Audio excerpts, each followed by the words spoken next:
Hello everyone, welcome back to our channel Login Assist. In this guide video, I will show you how to get free shipping on AliExpress. So in some products, you'll be able to enjoy the free shipping on AliExpress. It is not available in all the products.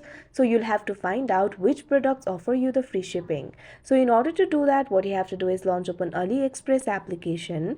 You can see over here, AliExpress application has been opened. Initially, you'll be led to the home interface. So first of all, what you have to do is search for the product that you want to purchase. Tap on the search bar that you can see at top. Now what you have to do is simply type in the product name and search for it. Now you'll be able to find various products over here.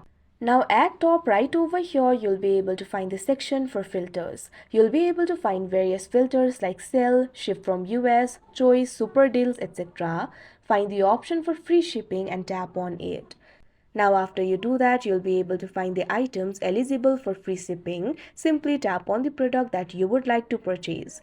Now after you do that, what you have to do is tap on the option buy now that you can see on the screen. Now after you do that, you'll be led to the order confirmation interface. In this interface, in the summary section, you can see over here the shipping fee is free. Now you can simply go ahead and place the order like you would normally do. So like this, you'll be able to get the free shipping. So that is how you get free shipping on AliExpress. I hope you found this video helpful. Thank you for watching. Make sure to like, share and subscribe to our channel.